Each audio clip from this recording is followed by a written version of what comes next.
میں آج جاؤں گی، رات تک واپس آ جاؤں گی، وردہ نے بتانا ضروری سمجھا۔ نہیں، تم کہیں نہیں جاؤ گی، پہلے اپنے فلیٹ شفٹ ہو جاؤ، پھر جانا جدھر بھی جانا ہے، وہ سخت الفاظ میں کہتی اوپر چلی گئی۔ ان دنوں میں وردہ نے اوپر جا کر دیکھنے کی بالکل بھی کوشش نہیں کی کہ کیا ہو رہا ہے اور کیوں، جبکہ وہ یہ ضرور نوٹ کر رہی تھی کہ اس کو لے کر تارا بائی کی پریشانی بڑھتی جا رہی تھی۔ تم اوپر کیوں گئی تھی؟ وہ انتہائی غصے سے پوچھ رہی تھی۔ میں تو اوپر نہیں گئی۔ وردہ تو بھول چکی تھی کہ وہ کب اوپر گئی۔ اس نے وردہ کو زور سے بازو سے پکڑ کر پوچھا، تم کب گئی اوپر اور کیوں؟ جب میں نے منع کیا تھا تو کیوں گئی؟ کچھ سوچنے پر وردہ کو یاد آیا تھا کہ وہ پہلی رات 2 بجے کے قریب پانی پینے اوپر گئی تھی اور بس۔ کیوں گئی تم پانی پینے؟ وہ پریشانی سے بولی۔ دیکھو وردہ، بہت بڑا مسئلہ ہو چکا ہے، تمہیں آئی جی نے دیکھ لیا ہے اور وہ بضد ہیں کہ تم سے شادی کروا دوں اس کی۔ کیا؟ وہ چیخ پڑی۔ اسی لیے تو منع کیا تھا کہ یہ جگہ اچھی نہیں، تم کیوں آ گئی یہاں؟ وہ بہت پریشان تھی۔ تو آپ کو پتہ چل گیا کہ یہ جگہ اچھی نہیں؟ تب کیوں نہیں پتا تھا جب مجھے اور ابا کو چھوڑ کر آ گئی تھی؟ وردہ غصے سے لال ہو کر چلائی تھی۔ کچھ سامان بھیج رہی ہوں، تیار ہو جاؤ، تمہیں محفوظ جگہ پہنچانا ہے۔ میں کہہ دوں گی کہ اس کی شادی ہو گئی، باقی میرا مسئلہ ہے، جلدی تیار ہو جاؤ۔ اتنا کہہ کر وہ اوپر چلی گئی، جبکہ وردہ تو لال جوڑا دیکھ کر حیران رہ گئی، لیکن اس کو اپنا آپ بچانے کے لیے تارا بائی جو صرف ناپ کی ماں تھی، اس کی بات ماننا پڑی۔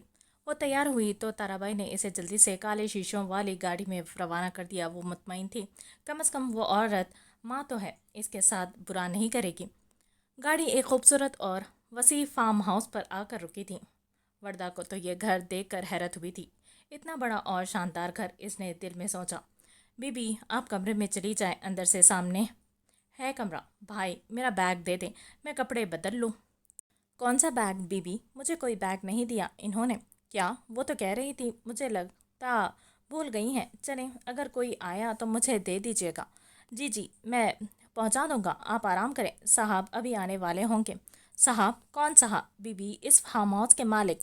ڈرائیور نے مسکرا کر کہا، جیسے اس کا مذاق اڑا رہا ہوں۔ وہ اندر داخل ہوئی تو سارا فارم ہاؤس سائیں سائیں کر رہا تھا، کوئی بھی تو نہیں تھا یہاں۔